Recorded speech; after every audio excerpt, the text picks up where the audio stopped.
I'll summarize. I only have 3 minutes, so I will do my best to summarize my testimony to hit all the points. Well, first of all, let's just talk about the general cost of living. You're all familiar, you all live in the area, and you realize that the cost of living in this city, in this state, has gotten to the point where we are really driving people out. And I know that's something that we've talked about and use it, because it is, and it's not just a talking point, it's real now. People are truly leaving the state in droves because they can no longer afford to live here. Property taxes, the rising water bills, the bus fares, the tolls, the congestion pricing that is going to be coming soon. The cameras, where you can't move 5 feet in this city without having a toll revenue-generating camera. It's come to a point where New York City is becoming unlivable. Now, I grew up here, I was born here, I love this city, I love this community. I want to be able to remain here. My family wants to be able to remain here. My neighbors want to be able to remain here.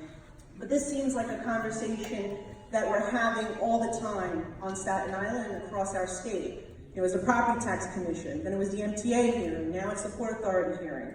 And the message really has to be sent back that enough is enough. First, we're talking about increasing the toll, which, yes, I understand that was something that was already built into the plan. But reducing our commuter discount, that is not something that was ever discussed prior.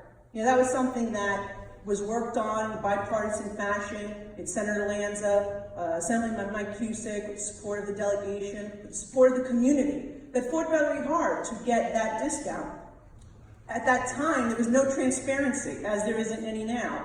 At the time, I had to sue the Port Authority in 2012 just to get them to release the economic impact toll study. It seems now we're making these decisions to eliminate our discount on the carpool, as well as reduce our discount on the number of trips, without releasing any information, not being transparent to the public. This is coming at the same time when the MTA wants to implement two-way tolling. So think about this, in the very same day the House of Representatives pass a bill to do two-way tolling, you come out with a plan to increase our tolls by taking away our discount. That seems to me like this is a whole regional mess, and perhaps the Port Authority is looking to make up some shortfall in revenue that may be resulting from two-way tolling. Do we know? No, we don't know. And why don't we know? Because the Port Authority hasn't been transparent about the reasonings for increasing these tolls and reducing our discounts. The MTA has not been transparent about releasing the study it did on the impact two-way tolling would have on our community. And we want to know exactly what will be the impact of this increased toll, aside from the economic impact on those of us who do utilize that bridge. Yes, it's going to hurt the senior citizen who wants to go to Atlantic City, enjoy a weekend there, or 3 weekends perhaps. Now they're going to have to go 10 weekends to get the discount. The student that works part-time and goes part-time to school, perhaps the Seton Hall University, as I did, has to utilize that bridge.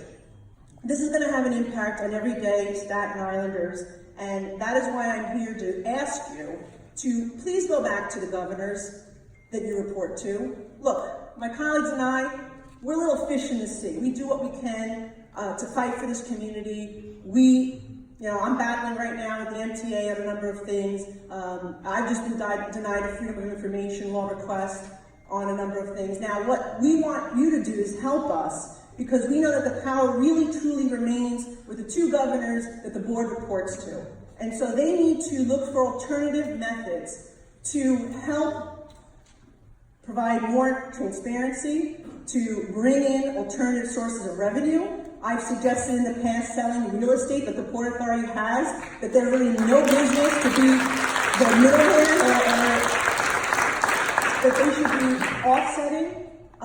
There have been suggestions that have been put out there for alternative sources of revenue.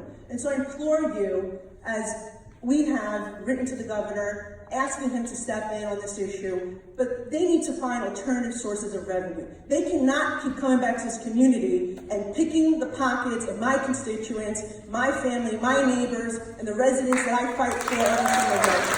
So that's my message. I'm going to submit my written testimony, and I really thank you for at least being here, but please, I know you're here because you have to be here. We understand that, and many people don't come out because they think it is a dog and pony show. Let's prove to them that it's not. Let's prove to them that we are listening to the people of this community and that we want to really make a difference here so that we can afford to live on Staten Island and remain members and productive members of New York State. Thank you very much.